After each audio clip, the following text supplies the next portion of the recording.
भाई में जय हिंद दोस्तों, नमस्कार। कैसे हैं आप सब? उम्मीद है सभी साथी एकदम शानदार, लाजवाब, जबरदस्त, बेहतरीन, जिंदाबाद होंगे और अपनी तैयारी को पूरा समय देते हुए, तैयारी के लिए आवश्यक हर एक स्टेप को पूरा करते हुए आप अपनी तैयारी में चार चांद लगा रहे होंगे।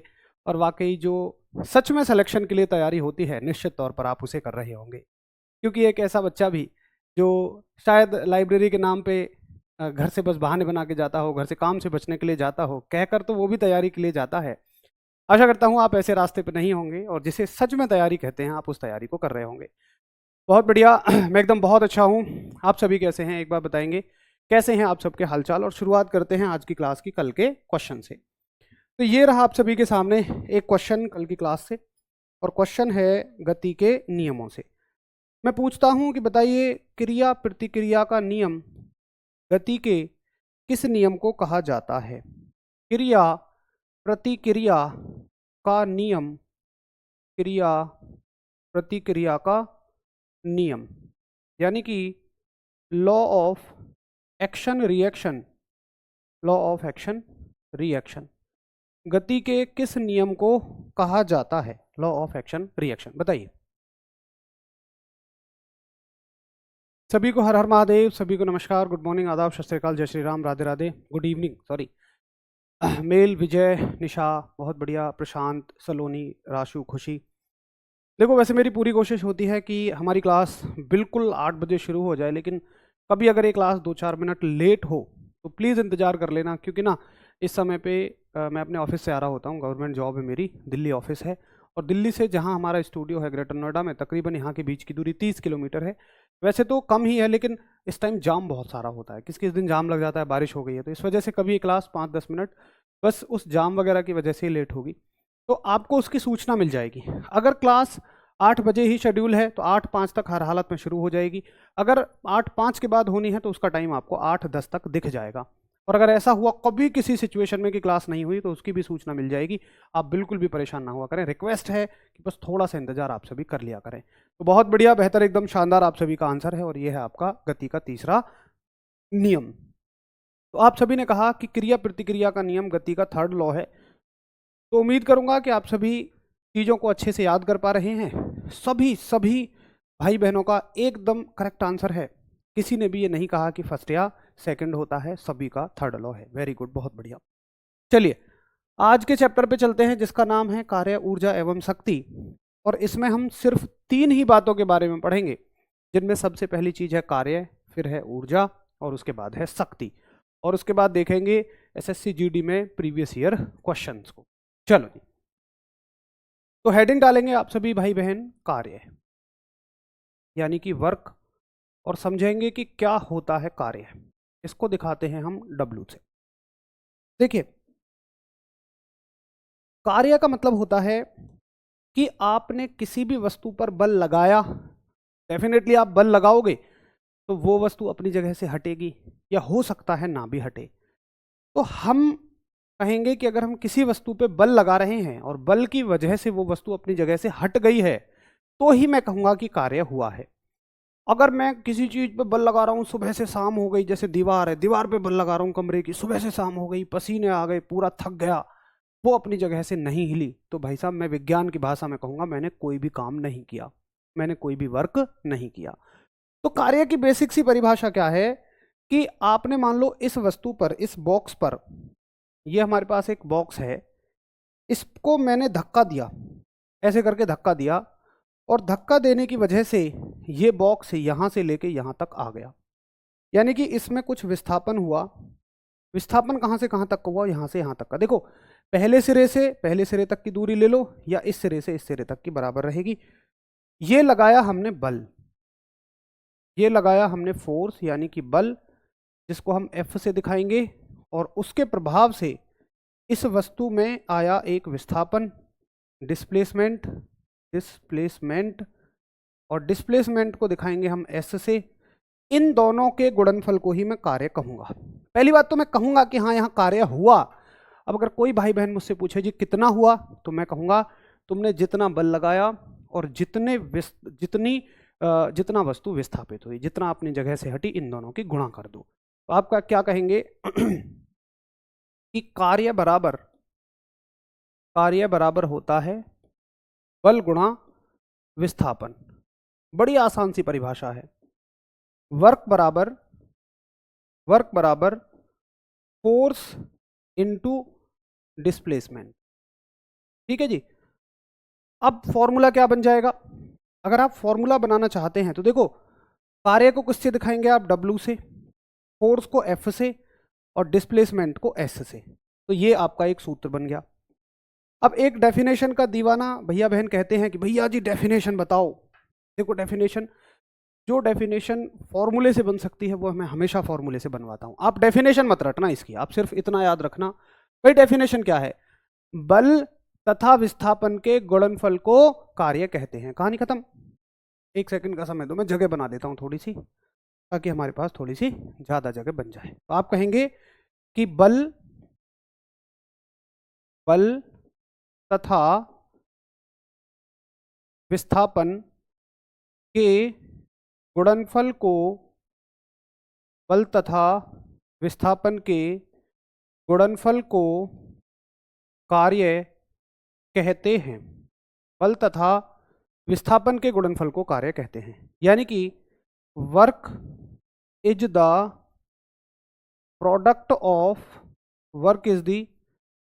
Of force and displacement. तो शायद डेफिनेशन रटने की कोई आवश्यकता हमें है ही नहीं, आराम से कर लेंगे।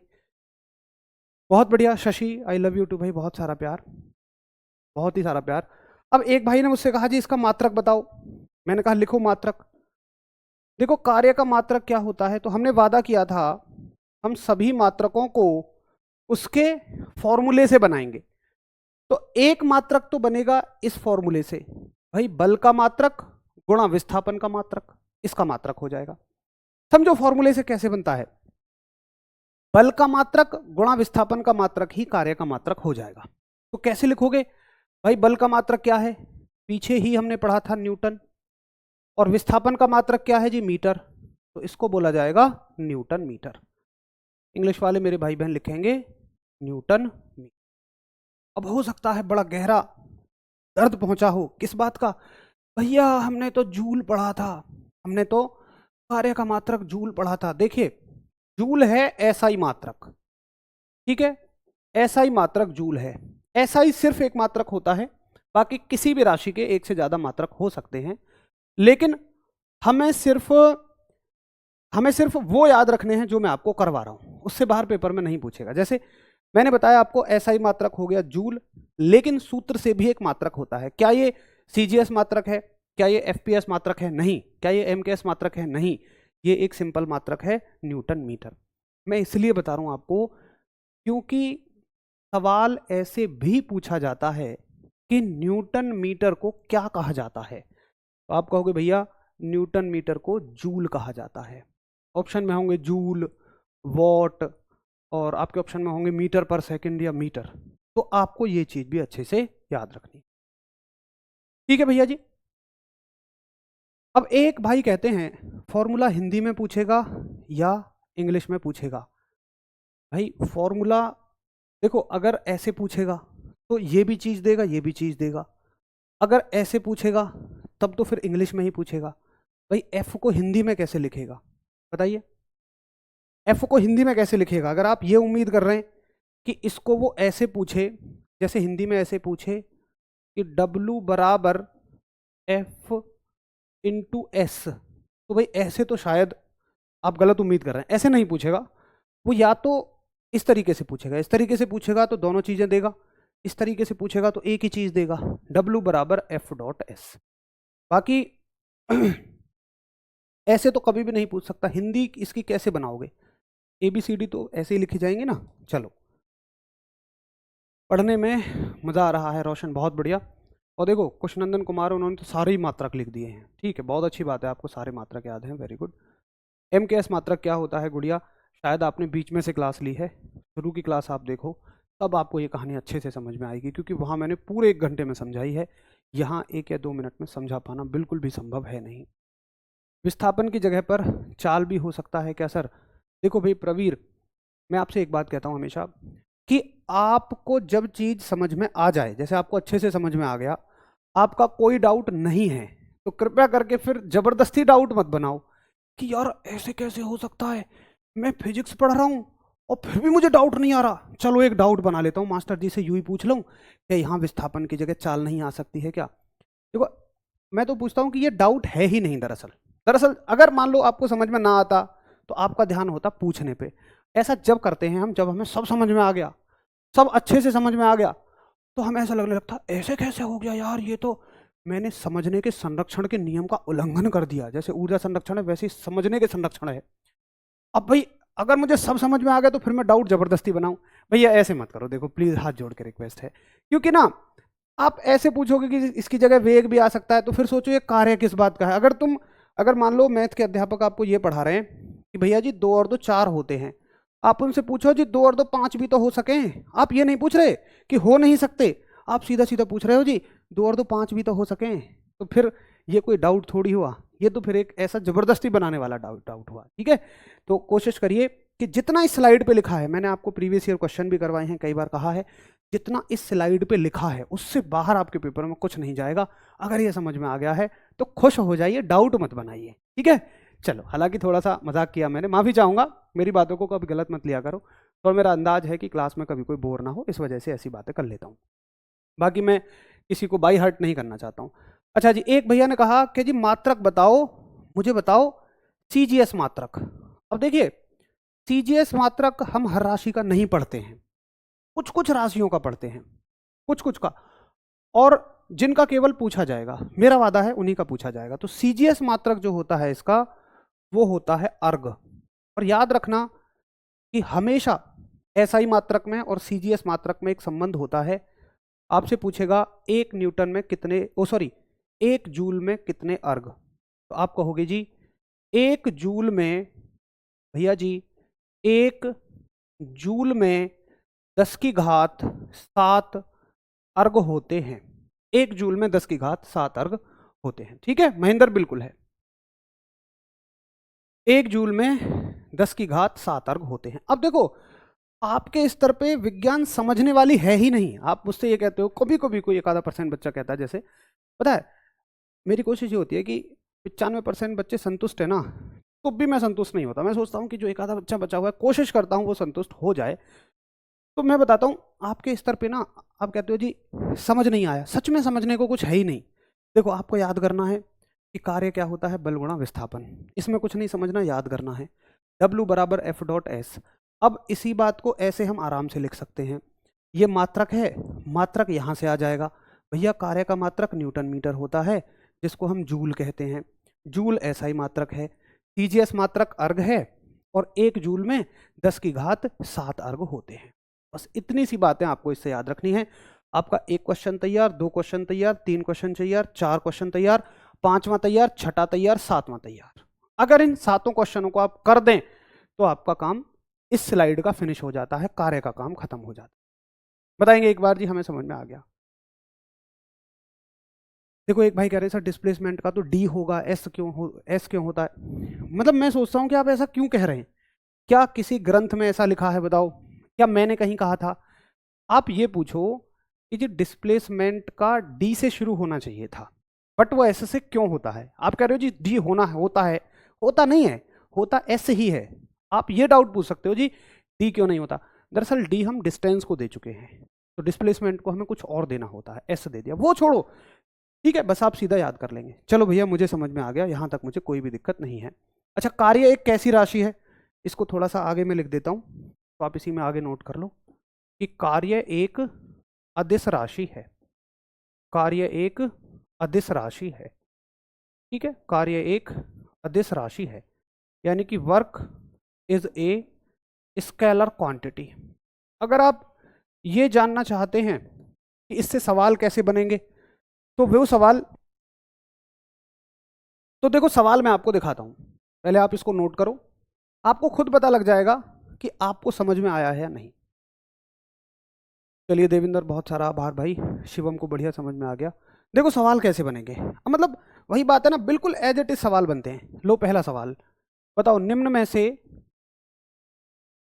मैं कोई 2-3 सवाल बना देता हूं 7 में से, निम्न में से कौन सही है, इस प्रकार का सवाल आएगा।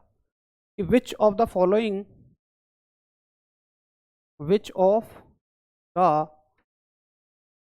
फॉलोइंग इज करेक्ट, निम्न में से कौन सही है। ऑप्शन कुछ ऐसे होंगे, W बराबर F dot S, B option होगा W बराबर F बटे एस, सी ऑप्शन होगा W बराबर एफ एस गुणा टी, ठीक है, डी ऑप्शन होगा, कलर दूसरा ले लेते हैं, W बराबर होगा डी ऑप्शन होगा W बराबर एफ एस गुणा ए। बताओ भाई, ऐसे सवाल आएंगे, आप में से बताएंगे कौन नहीं कर पाएंगे। आपके स्तर पे समझना कोई चैलेंज नहीं है, क्योंकि समझना कुछ बहुत है ही नहीं। आपके स्तर पे सिर्फ याद रखना चैलेंज है। मैं इतना मान सकता हूं कि हो सकता है अभी आपको ये बात याद हो, लेकिन एग्जाम तक जाते जाते शायद आप इसको भूल जाएं। आपके स्तर पे याद रखना मेन चैलेंज होता है कि आप इस बात को याद कितने दिनों तक रख पाते हैं। मुझे 100% पता है, कोई एक सिंगल भाई मेरा ऐसा नहीं होगा या मेरी बहन नहीं ऐसी होगी जो इस क्वेश्चन का आंसर नहीं कर दे अभी।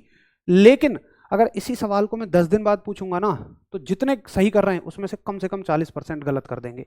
अब जरा सोचो, क्या इसका कारण समझ में ना आना है? नहीं, इसका कारण है याद ना रहना।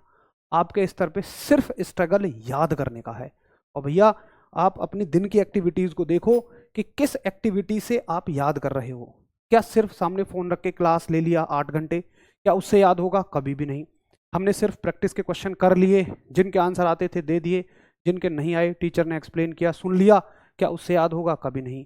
सिर्फ हमने मॉक टेस्ट दिया, जो क्वेश्चन आए कर लिया, जो क्वेश्चन नहीं आए उनका सॉल्यूशन देखा, ज़्यादा से ज़्यादा कॉपी में नोट कर लिया, क्या याद होगा? नहीं। याद करने के लिए आवश्यक है रिवीजन। आप देखोगे मैं अपनी हर क्लास में रिवीजन पे बहुत ज़्यादा फोकस करूंगा। क्यों? क्या मैंने कहीं से पढ़ा है सुना है? नहीं, मैंने पर्सनली एक्सपीरियंस किया है उस चीज़ को। जब मैं रिवीजन नहीं करता था, बहुत मेहनत करने के बाद भी सिलेक्शन नहीं हो पा रहा था। अगर आप किसी एग्जाम में 2-4 नंबरों से रहो तो समझ लेना कि सिर्फ कहीं ना कहीं हल्की फुल्की रिवीजन की कमी है। तो रिवीजन सब क्या करो, मैक्सिमम जितना ज़्यादा हो सके उतना ज़्यादा करो। ठीक है भैया जी, चलिए, उम्मीद है कि आपको मेरी बात अच्छे से समझ में आ गई है। कार्य से संबंधित सभी बिंदु आपको समझ में आ गए हैं।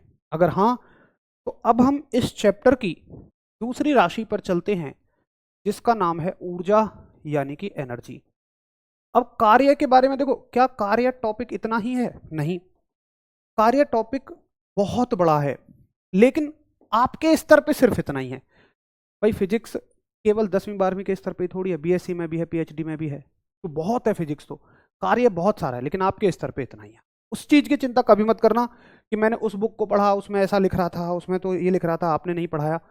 इसके लिए तो निश्चिंत ही रहना कि जितना करवाया जा रहा है वो बिल्कुल काफी है।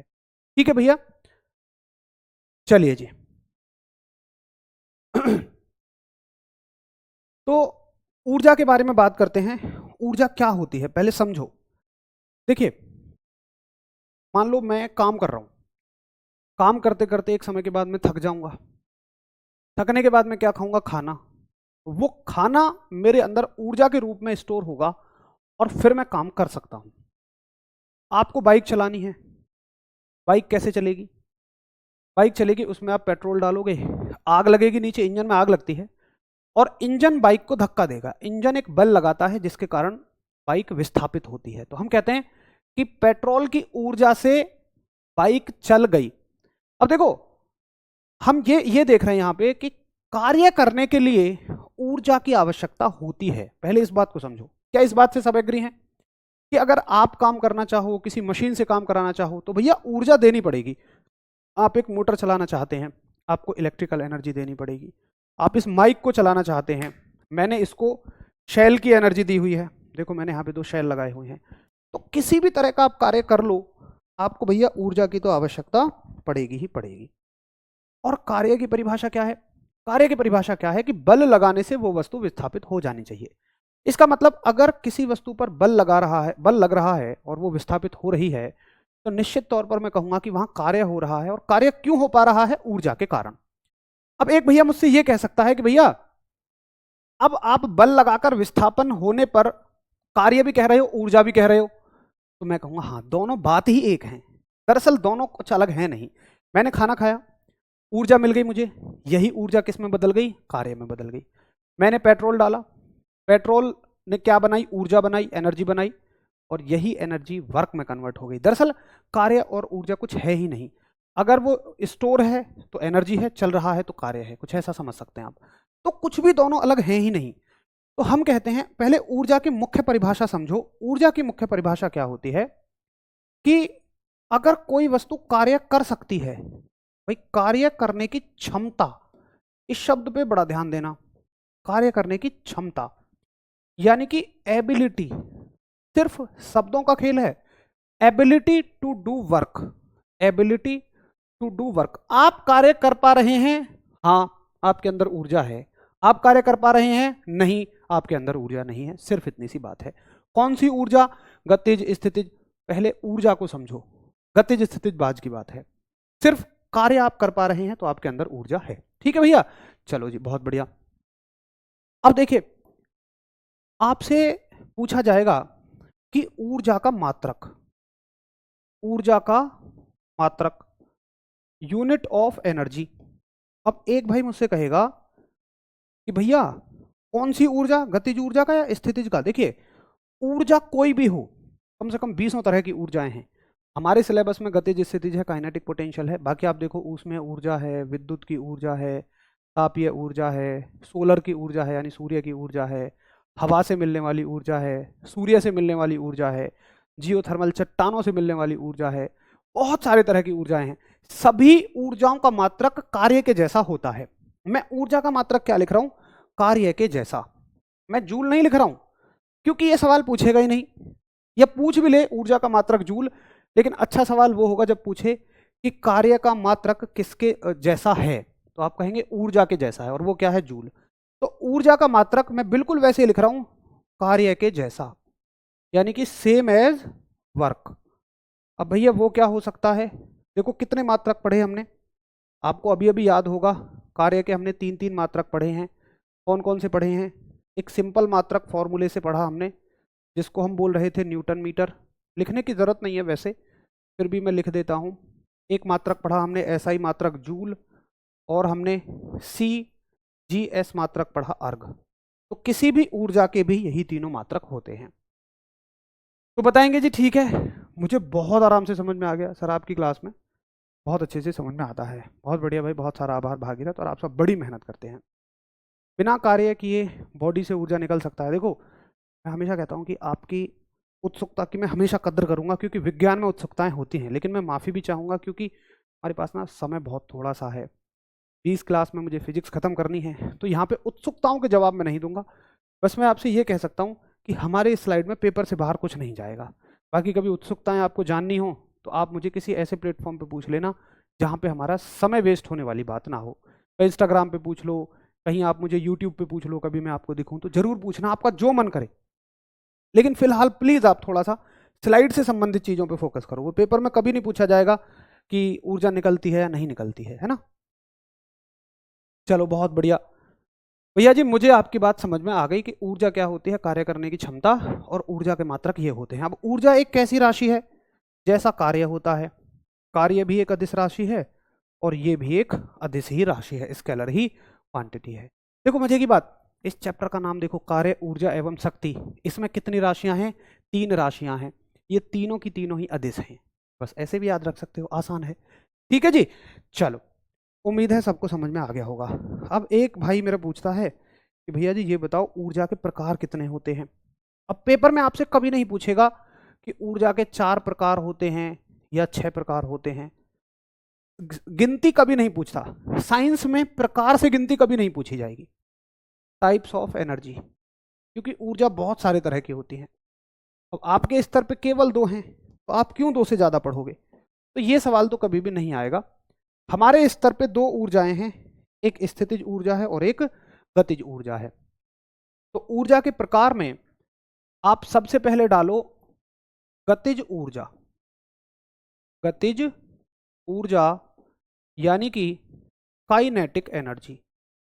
गतिज ऊर्जा यानी कि काइनेटिक एनर्जी। और काइनेटिक एनर्जी को मैं के से दिखा देता हूं। के काइनेटिक एनर्जी। काइनेटिक एनर्जी समझना बड़ा आसान है। देखो सबसे पहले ऊर्जा को समझने से पहले आप ये समझा करो कि क्या इस वस्तु के पास ऊर्जा है भी, और उसको पहचानने का तरीका क्या है भाई? उसको पहचानने का तरीका है, अगर वो वस्तु काम कर पा रही है तो उसके अंदर ऊर्जा है, काम नहीं कर पा रही तो भैया ऊर्जा नहीं है। भैया मैं कैसे पहचानूं काम कर पा रही है?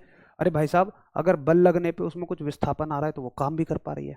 जैसे चलो मैं आपसे पूछता हूं, एक दौड़ती हुई बस के पास क्या, सबसे पहला सवाल, क्या इसके पास ऊर्जा है? तो आप कहोगे पहले मैं ये देखूं ये काम कर पा रही है कि नहीं। भाई बल भी लग रहा है, इंजन बल ही तो लगा रहा है और उसमें विस्थापन भी आ रहा है, तो काम तो ये कर रही है। अच्छा, काम कर रही है तो भैया ऊर्जा तो है।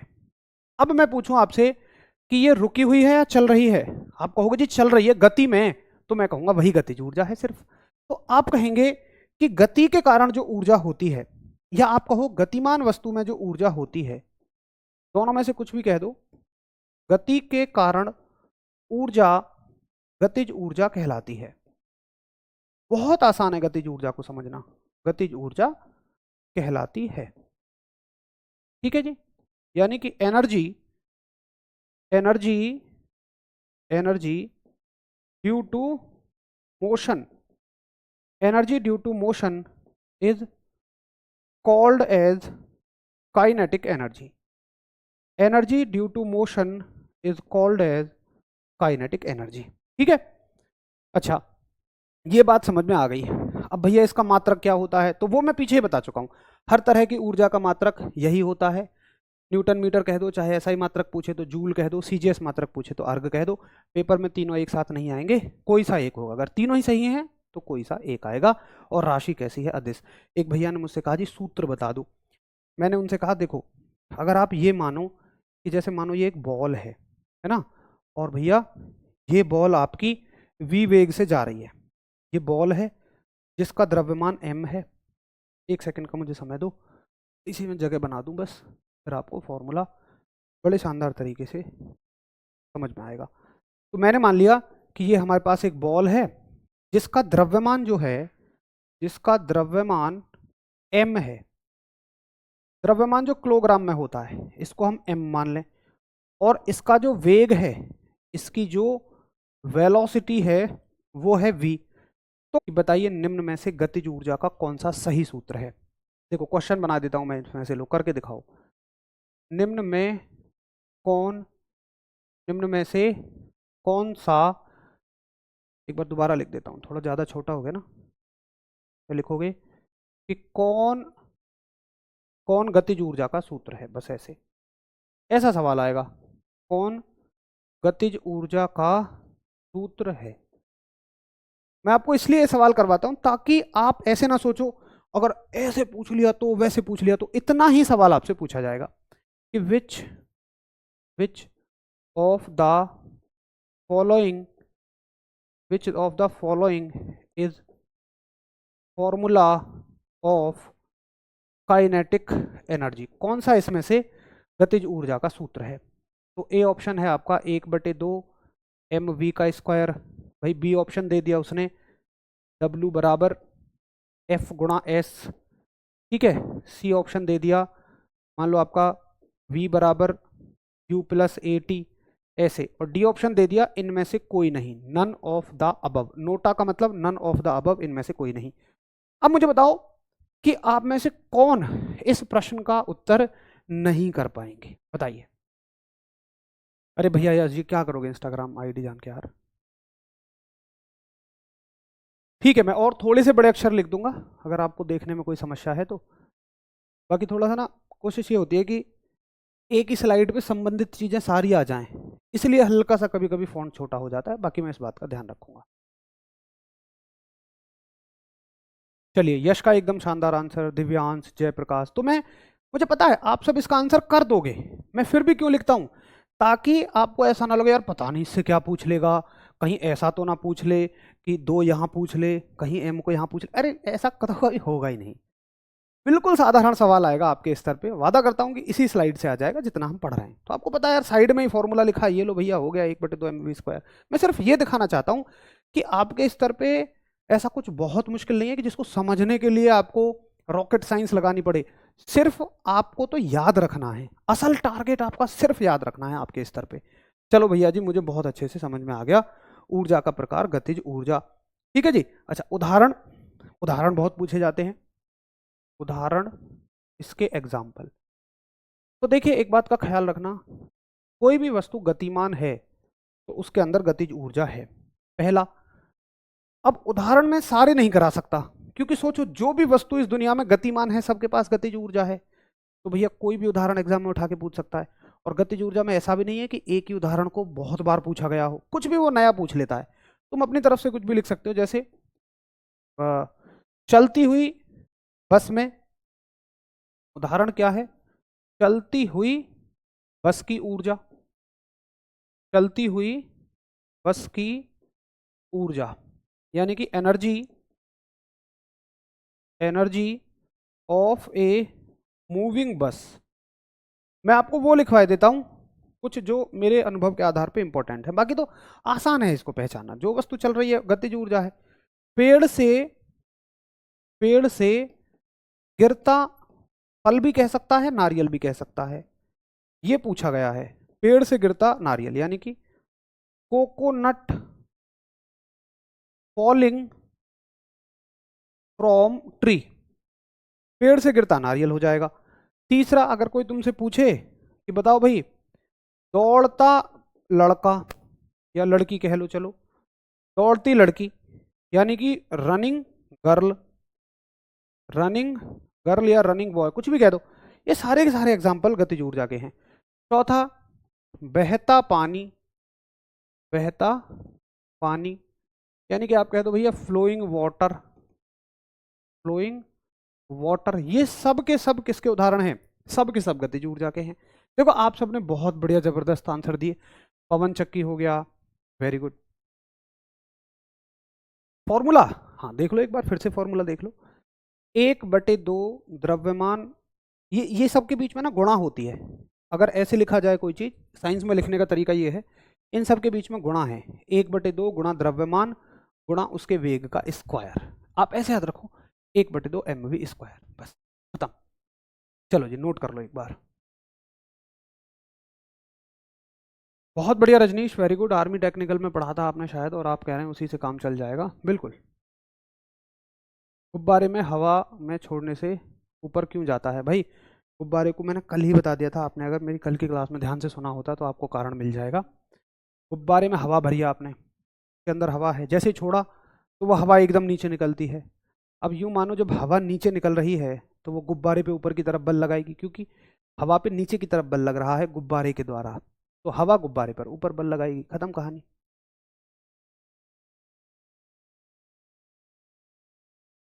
चलो बहुत बढ़िया आया सुनील, बहुत शानदार। चलती हुई साइकिल, रमा किशन ने कहा, पूरम भाई ने कहा, रमा किशन ने बहती हुई हवा, हवा का चलना, वेरी गुड।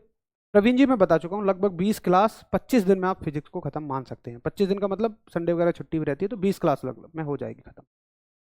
फिजिक्स से तकरीबन 2 क्वेश्चन आपके पूछे जाते हैं। चलो भैया बहुत बढ़िया, सभी ने नोट कर लिया, ठीक है। अब चलते हैं दूसरी ऊर्जा की तरफ, जो कि है स्थितिज ऊर्जा।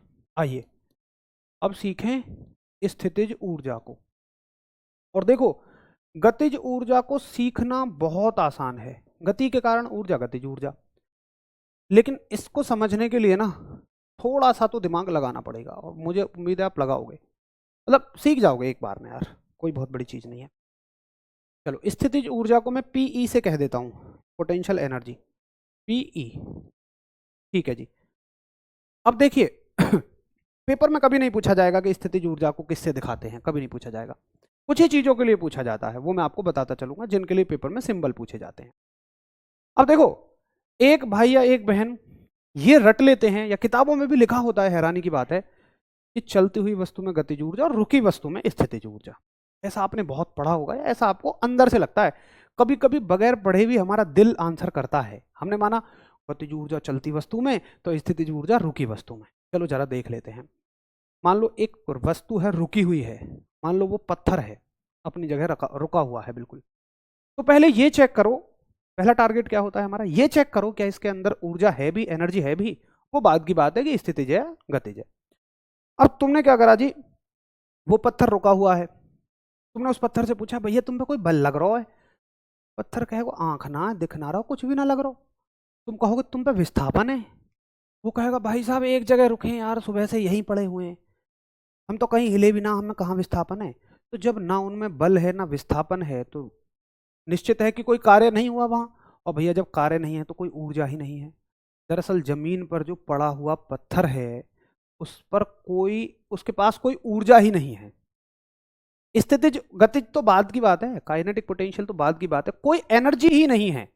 तो हम बिल्कुल, आप लोग बिल्कुल गलत पढ़ते हैं, किताबों में गलत लिखा होता है कि रुकी हुई वस्तु के कारण, रुकी हुई वस्तु में स्थितिज ऊर्जा होती है। दरअसल समझो, स्थितिज भाई इसमें कहां लिखा है बताओ। जैसे गतिज का मतलब गति साफ साफ दिख रहा है आपको इसमें, आप देखो ना भाई, गतिज में गति साफ साफ समाहित है, इसमें कहीं है रुका हुआ नहीं। कौन सा शब्द समाहित है इसमें? स्थिति। तो दरअसल रुकी वस्तु में स्थितिज ऊर्जा नहीं होती है। स्थितिज ऊर्जा की परिभाषा है कि स्थिति के कारण ऊर्जा, स्थिति के कारण ऊर्जा स्थितिज ऊर्जा कहलाती है। यानी कि energy, energy due to position, energy due to position. अब भैया पोजीशन की वजह से कैसे स्थितिज ऊर्जा होती है, समझो। देखो, अब ये बात ठीक है कि रुकी वस्तु के पास स्थितिज ऊर्जा होती है, लेकिन पहले उसकी स्थिति ऐसी होनी चाहिए। अभी कहोगे यार अभी तो कह रहे थे रुकी वस्तु में ऊर्जा नहीं होती है, अब कह रहे हो होती है। सुनो, समझो, बड़े ध्यान से सुनना। मैं कह रहा था ना, इसको समझने के लिए हल्का सा दिमाग लगाना पड़ेगा। एक मान लो वहां स्प्रिंग है, मैंने दीवार से बांध दी, बड़े ध्यान से सुनो, स्प्रिंग को मैंने बांध दिया। अब स्प्रिंग वहां रुकी हुई है, क्या वो गति कर रही है? नहीं। क्या उसके पास गतिज ऊर्जा है? नहीं। दरअसल कोई ऊर्जा ही नहीं है, क्योंकि ना उस पर कोई बल लग रहा ना विस्थापन हो रहा, तो ऊर्जा ही नहीं है। गतिज स्थिति तो बाद का प्रश्न है। मैंने क्या किया, उसको खींचना शुरू किया, उस पर एक फोर्स लगाया। अब देखो, मैंने एक फोर्स लगाया और फोर्स लगा के मैंने इतना खींच लिया, तो फोर्स भी आया, विस्थापन भी आया, डेफिनेटली एक एनर्जी उसके अंदर आई है। अब देखो, अभी सुनो, अभी पहले समझो ध्यान से, मैंने, बहुत मजा आ जाएगा आपको, एक ही एग्जांपल में सब कुछ क्लियर है। मैंने फोर्स लगाया, उसके कारण उसमें डिस्प्लेसमेंट हुआ, यानी कि मैंने उस पर कार्य कर दिया। अब अभी क्या है, मैं उस पर कार्य कर रहा हूं, अभी भी कार्य हो रहा है। अब इसका मान बढ़ता जा रहा है, जितना मैं खींचूंगा उतना ज्यादा कार्य होगा। यहां के रोक दिया, तो ये बताओ क्या इसके अंदर ऊर्जा है? तुम कहोगे भैया जरा सी छोड़ का तो देखो, टक से डिस्प्लेसमेंट आ जाएगा, टक से विस्थापन आ जाएगा, टक से भग जाएगी, यानी कि छोड़ते ही ये काम कर सकती है। तो इस स्थिति में इसके पास ऊर्जा है। मैंने क्या बोला? स्थिति में, इस स्थिति में इसके पास ऊर्जा है। तो सबसे पहले तो ये देखो कि वस्तु के पास ऊर्जा है या नहीं। चेक करने का तरीका है, वो जिस स्थिति में है, अगर वहां से छोड़ दोगे तो वो भग जाएगी, अगर भग जाएगी तो हाँ उसके पास ऊर्जा है। लेकिन क्या अभी ये रुकी हुई है, चलती है? आप कहोगे भैया जी ये तो रुकी हुई है, इसके पास स्थितिज ऊर्जा है। इस रुकी हुई स्थिति में इसके पास स्थितिज ऊर्जा है। रुकी हुई तो ये दीवार से बंधने पे भी थी, वहां स्थितिज ऊर्जा इसके पास नहीं थी। तो जरा एक बार बताएंगे कि हाँ भैया मुझे बात आपकी समझ में आ गई है कि रुकी हुई वस्तु में स्थितिज ऊर्जा होती है, परंतु उसकी स्थिति वैसी तो होनी चाहिए कि छोड़ते ही वो भाग सके, तब आप कहोगे कि हाँ जी उसके अंदर स्थितिज ऊर्जा होती है।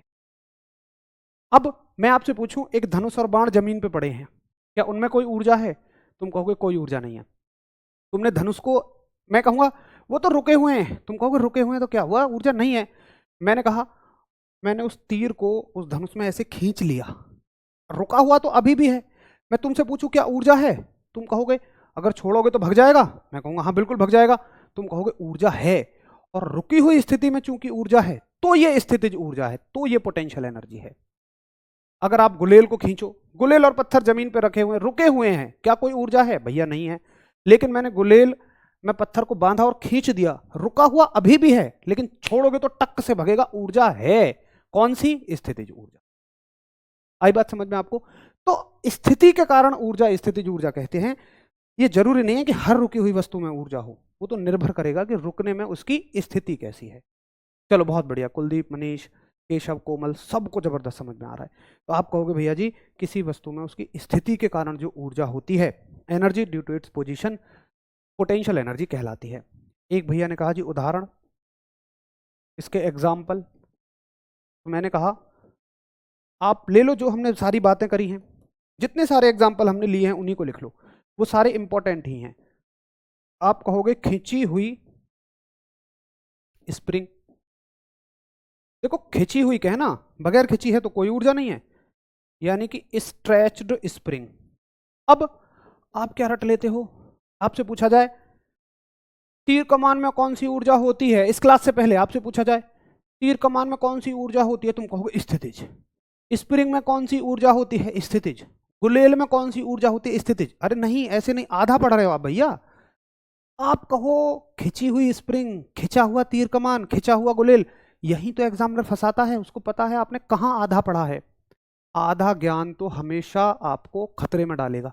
उसको खूब पता रहता है, अच्छे से पता है एग्जामिनर को तुम कहाँ गलती करोगे। उसको पता है गुलेल का नाम आते स्थितिज दिमाग में आएगा, वो कहेगा जमीन पर रखी गुलेल में कौन सी ऊर्जा है, ए ऑप्शन देगा स्थितिज, तुम लगाओगे स्थितिज, वो बाहर निकलते ही खुश हो जाओगे, भैया पूरा पेपर ठीक गया, फोन कर लोगे उनको, अपने घर बात कर लेना, अब सब कुछ पक्का हो गया है, चिंता मत करे। रिजल्ट आएगा एक आधा नंबर से गड़बड़ हो जाएगा, फिर कहोगे अब क्या फिर रहेगा, अब तो फिर उसके घर वाले मानेंगे नहीं भाई, फिर कहाँ कितनी देर तक रुकेंगे। तो एक एक नंबर की छोटी मोटी गलतियां बिल्कुल नहीं करनी है। खिंची हुई स्प्रिंग हो गई, आप कहोगे भैया खिंची हुई गुलेल, कोई मजाक की बातें ये सब है ना, ज़्यादा दिल पे मत लेना कोई भी। खिंची हुई गुलेल यानी कि स्ट्रेच्ड, स्ट्रेच्ड कैटापुल, गुलेल होती है कैटापुल। के बाद कमान में तीर, कमान का मतलब वो खिंचा हुआ ही है, ठीक है। कमान का, कमान में तीर, कमान में तीर यानी कि एरो, एरो इन ए बो, अगर बो में है एरो तो फिर डेफिनेटली उसके पास यही एनर्जी है, ठीक है जी।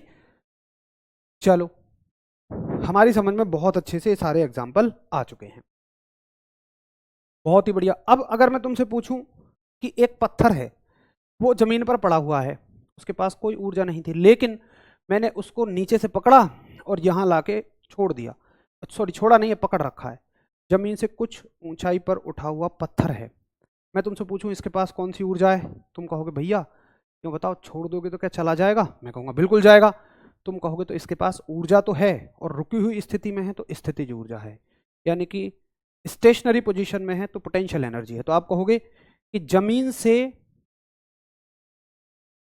से ऊपर उठा हुआ पत्थर, जमीन से ऊपर उठा पत्थर।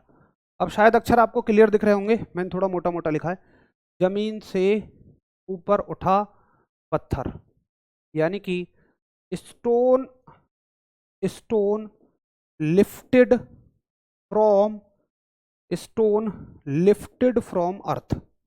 जमीन से ऊपर उठे हुए पत्थर में कौन सी ऊर्जा होगी जी, स्थितिज ऊर्जा होगी, ठीक है।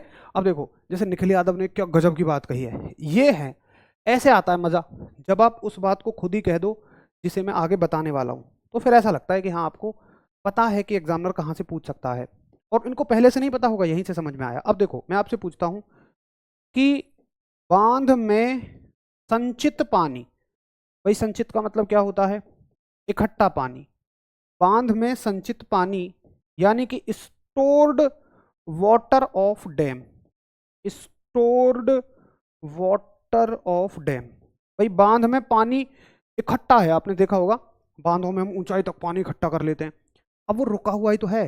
कोई तुमसे पूछे इसके पास कौन सी ऊर्जा है, तुम कहोगे पहले तो यूं देखूंगा ऊर्जा है या ना है। तुम क्या कहोगे, मैं दीवार में छेद करके देखूं क्या पानी भग जाएगा, हाँ बिल्कुल भग जाएगा। तुम कहोगे तो उसके पास रुकी हुई स्थिति में ऊर्जा है, और वो कौन सी ऊर्जा है, स्थितिज ऊर्जा है। लेकिन अगर वही पानी बहना शुरू कर दे तो गति आ गई उसमें, तो कौन सी ऊर्जा है जी, उसमें गतिज ऊर्जा है। कमान का मतलब क्या होता है, तीर देखा है ना आपने, तीर और धनुष, तो धनुष की जो डोरी होती है उसी को हम कमान बोलते हैं। बहुत बढ़िया जी, मेरी समझ में बात आ गई, बांध में संचित पानी। और सुनो मैं वो बता रहा हूं आपको जहां आप कंफ्यूज हो सकते हो, या ऐसे एग्जाम्पल जिनमें दोनों तरह की एनर्जी। और सुनो अगर आप ध्यान से मेरी बात समझे हो तो आप समझ जाओगे कि यार हर वस्तु में दोनों तरह की ऊर्जाएं होती हैं, ये बड़ी गहरी बात कही है मैंने। कैसे, अभी तीर यहाँ खिंचा हुआ है, कौन सी ऊर्जा है, गतिज ऊर्जा। छोड़ दो, सॉरी स्थितिज ऊर्जा। या स्प्रिंग को खींच रखा है या गुलेल को खींच रखा है, छोड़ते ही भग जाएंगे, गतिज ऊर्जा में बदल गई। पढ़ते हो ऊर्जा का परिवर्तन, कि ऊर्जा को बनाया नहीं जा सकता, एक रूप से दूसरे रूप में बदला जा सकता है। हर वस्तु के पास दोनों तरह की ऊर्जाएं हैं, तो ये तो रटना ही बेकार है कि स्प्रिंग के पास कौन सी ऊर्जा है, गुलेल के पास कौन सी ऊर्जा है। आप अच्छे से पढ़ो भैया, छोड़े गए तीर में अगर पूछ ले, अगर पूछ ले छोड़े गए तीर में, तो जरा बताओ कौन सी ऊर्जा है। छोड़े गए तीर में गतिज ऊर्जा है, छोड़ी गई स्प्रिंग में गतिज ऊर्जा है, खिंचे हुए में स्थितिज है और छोड़े गए में गतिज है, काइनेटिक है। क्योंकि वो गति में है उस समय पे। हर इस वस्तु के बाद देखो, जमीन से ऊपर उठा हुआ पत्थर अभी स्थितिज ऊर्जा छोड़ दोगे, गतिज ऊर्जा में बदल जाएगी। अगर कहे कि जमीन से गिरता हुआ पत्थर तो गतिज ऊर्जा, अगर कहे बांध में बहता पानी तो गतिज ऊर्जा हो गई। अगर देखो कहे, अगर यहां कह रखा है आपको, यहां क्या कह रखा था, पेड़ से गिरता नारियल, गतिज ऊर्जा थी। अगर मैं कह दूं पेड़ पर लटका नारियल, पेड़ पर लटका नारियल, यानी कि coconut, coconut coconut hanging, hanging on tree, तो आप ऐसे पढ़ते हो कि भैया नारियल में तो स्थितिज ऊर्जा हो गए, या तुमसे कोई पूछे नारियल में कौन सी ऊर्जा हो, ये प्रश्न ही अधूरा है। पेपर में तो कभी नहीं पूछेगा, पेपर में हमेशा पूछेगा लटकता हुआ या गिरता हुआ। अब भैया नारियल में तुमने एक किताब में पढ़ लिया गिरते हुए नारियल में गतिज ऊर्जा होती है, तुमने याद कितना रखा, नारियल में गतिज ऊर्जा होती है। क्वेश्चन आ गया पेपर में, पेड़ पर लटके हुए नारियल में कौन सी ऊर्जा होती है, तुम कहोगे नारियल गतिज ऊर्जा, पढ़ो वो सवाल को, यहाँ गलती हो जाएगी। तो हर वस्तु के पास दोनों तरह की ऊर्जाएं हैं, बस आपको देखना है कि कौन सी गतिज होती है और कौन सी स्थितिज होती है। उम्मीद है आपको मेरी बात बड़े अच्छे से समझ में आ गई होंगी। अब एक भैया ने कहा जी इसका मात्रक तो मैं पूछूंगा नहीं, ना मैं पूछूंगा कैसी राशि है, क्योंकि मात्रक तो सब ऊर्जाओं के एक जैसे होते हैं, बस मैं ये पूछूंगा इसका सूत्र बता दो। तो देखो मैं ये कहूँगा, आप चाहे पेड़ पर लटका हुआ नारियल ले लो या कुछ भी ले लो, जैसे मान लो मैं कहता हूँ उठा हुआ पत्थर ही मान लो, कुछ भी मान लो, जैसे ये जमीन है, ये ग्राउंड है, मैं लिख देता हूँ ये जमीन है, ग्राउंड है, और GROUND, और ग्राउंड से मैंने एक पत्थर को, इस पत्थर को मैंने यहाँ तक उठाया है, ठीक है, मैंने H ऊंचाई तक इस पत्थर को उठाया है। इस पत्थर का द्रव्यमान क्या है, M, M जो है वो मास है, यानी कि द्रव्यमान है इस पत्थर का, और इसकी जो ऊंचाई है वो कितनी है, H है, हाइट जो है जमीन से H है, और G क्या है, G के बारे में हम आगे हालांकि आगे पढ़ेंगे, सिर्फ अभी रट लो कि ये गुरुत्वीय त्वरण है, मतलब याद कर लो बस, कोई मत पूछना ये क्या होता है, जब इसका नंबर आएगा तो बहुत अच्छे से सीखेंगे इसको भी। बस आप अभी इतना याद रखो कि ये ग्रेविटेशनल एक्सेलरेशन होता है, ग्रेविटेशनल एक्सेलरेशन होता है, एक्सेलरेशन, इसको याद कर लो बस, जी कुछ होता है तो सूत्र हो जाएगा पोटेंशियल एनर्जी बराबर स्थितिज ऊर्जा बराबर m गुणा जी गुणा h, ये हो गया m गुणा जी गुणा h। कहानी खत्म स्थितिज ऊर्जा की। जरा बताओ, हाँ भैया कोई भी दिक्कत नहीं है, लाइफ में फर्स्ट बार समझ में आ रहा है, बहुत बढ़िया छोटू, कार्तिक बहुत अच्छे से समझ में आ रहा है, थैंक यू, बहुत सारा आभार आपको।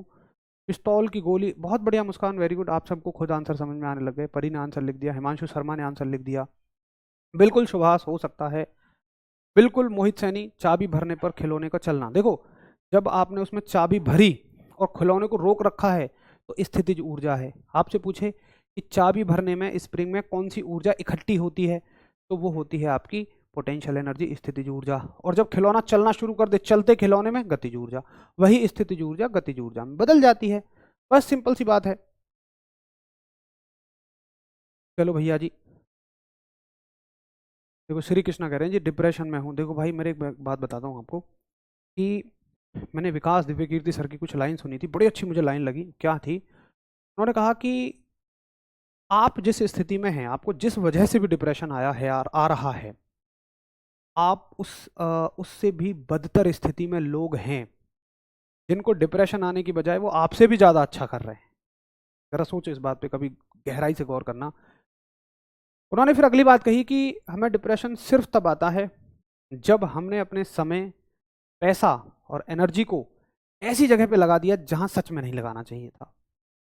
अगर आपने उसे सही जगह लगाया होता तो डिप्रेशन की जगह संतुष्टि मिलती है, हमेशा सेटिस्फेक्शन मिलता है। सुबह उठो, दिन के समय का एक बड़ा हिस्सा पढ़ाई पे लगाओ, रात को सोते समय गारंटेड कह रहा हूँ आपको संतुष्टि मिलेगी, सेटिस्फेक्शन मिलेगा। मैंने बहुत बार महसूस किया है ये। लेकिन मन कर गया, 2 घंटे पढ़ लिए, दोस्त ने कहा आ जा यार, चला जा घूमने चल रहे हैं। एक बार मना किया, उसने दूसरी बार कहा, रोक नहीं पाए खुद को, चले गए। सोचा था आधा घंटे में आ जाऊंगा, लग गए 4 घंटे। आगे जब लाइब्रेरी पे बैठोगे ना, दोबारा टेबल पे, स्टडी टेबल पे बैठोगे, दिल में एक कसक रहेगी, यार मैंने क्यों 4 घंटे वेस्ट कर लिए।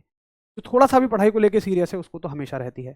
डेफिनेटली रात को सोओगे तो टारगेट पूरे नहीं होंगे, कुछ ना कुछ छूट जाएगा, शांति से सो नहीं पाओगे, सिर्फ यही डिप्रेशन है, इससे बाहर कहीं कुछ डिप्रेशन नहीं है।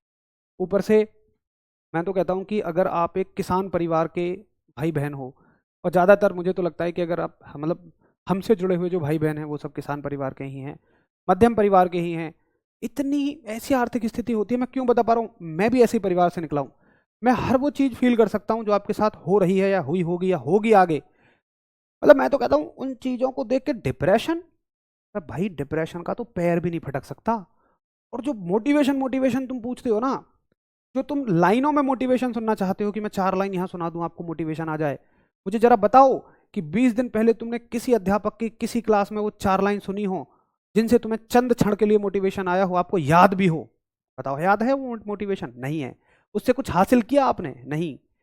लाइनों का मोटिवेशन कोई मोटिवेशन नहीं होता। असल मोटिवेशन वो है जो मुझे मेरे परिवार की स्थितियों को देख के आ रहा है। क्या तुम जब घर से सुबह निकलते हो पढ़ने के लिए, तो क्या कभी तुमने अपने माँ बाप को देखा नहीं गौर से? मैं मानता हूँ हमारे घर जैसी स्थितियों में तो सिर्फ माता पिता को देख लो, उनसे बड़ा भैया कोई मोटिवेशन नहीं है। दिन रात बेचारे लगे पड़े रह रहे हैं। आजकल धान का सीजन चल रहा है, खेतों में चल रहा है, इतनी भयंकर गर्मी में जा जाके फावड़ा ले जाते हैं, मतलब मुहारे फेरना, पानी लगाना, अपना यहाँ से वहाँ जुगाड़ करना, लेबर की तरह। भाई खेतों में मैं देखता था, मैं मेरे माता पिता के, इवन मैं भी साथ में काम करता था, इतने इतने पैर गड़ जाते थे। मैं तो जवान हूँ, पैरों को उठा रहा हूँ, दर्द हो रहा है शरीर में। मैं तो भाई सोचता था मेरे माता पिता कैसे कर रहे होंगे। तो क्या वो मोटिवेशन से कम है? सोचो, वो कभी कभी ऐसा आपके सामने दिखाते ही नहीं है कि नहीं भाई कोई ज़रूरत नहीं है, कुछ भी कहने की ज़रूरत नहीं है, मतलब हमें कोई ज़रूरत नहीं है। क्या आपको दिखती नहीं है? क्या उनकी आंखों में कभी आपको ये बात नहीं सुनाई दी? होठों से कभी नहीं बोलेंगे वो। क्या आपको कभी आंखें पढ़नी नहीं आई? आपने नहीं पढ़ पाए कि बेटा तू बस सफल हो जा, तब ये घर की दरिद्रताएं दूर होंगी।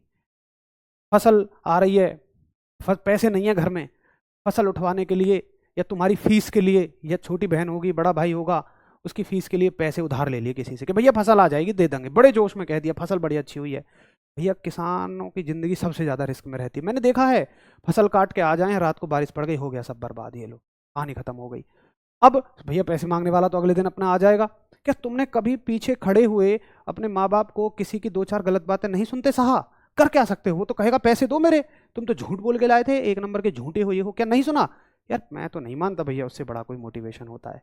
अपने घर की स्थितियों को देखो, परिस्थितियों को देखो, कोई मोटिवेशन की आवश्यकता नहीं पड़ी। डिप्रेशन में जा रहे हो तुम, छोड़ो यार। तुमसे कोई कहे क्या तू 12 घंटे पढ़ सकता है, तुम कहोगे 14 पढ़ लूंगा, बस सिलेक्शन चाहिए। बस घर को इस स्थितियों से निकालना, खुद को उस स्थितियों से निकालना है, कहानी खत्म। डिप्रेशन आ जाएगा भला। तो भाई अपनी स्थितियों को समझो और इन डिप्रेशन को छोड़ो, मोटिवेशन को छोड़ो, जितना हो सके प्रैक्टिकल जियो, व्यवहारिक दुनिया में रहो। व्यवहारिक दुनिया का मतलब होता है ऐसी चीज को अपनाओ जो सच में लॉन्ग टर्म है। ये लाइनों का मोटिवेशन, ये डिप्रेशन बेकार की फालतू चीज है। ऐसे लोगों के साथ आप रह रहे हो जो आपका समय व्यर्थ करा रहे हैं, या फोन पे ही 4-4 6-6 घंटे बिगाड़ देते हो, बेकार की चीजें हैं।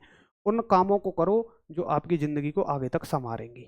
ठीक है जी, चलो तो आज इसी को यहीं तक रखते हैं। ऊर्जा के प्रकार हमने अच्छे से समझे। अब इस चैप्टर में सिर्फ एक चीज रह गई है और वो है शक्ति। तो कार्य, ऊर्जा एवं शक्ति, 3 चीज हमें पढ़नी है। कार्य और ऊर्जा हमने पढ़ लिया, अब शक्ति हम कल पढ़ेंगे। तो उसके लिए आप सबको ना बस आशा करूंगा कि कार्य और ऊर्जा को अच्छे से पढ़ लेना। अगर आपको कार्य और ऊर्जा अच्छे से समझ में आ गया तो फिर आप शक्ति को भी आराम से समझ ले जाओगे, और फिर कल ही इसके आए हुए हम क्वेश्चंस भी करेंगे। कल मिलेंगे, तब तक के लिए आप सभी को नमस्कार, धन्यवाद, जय हिंद।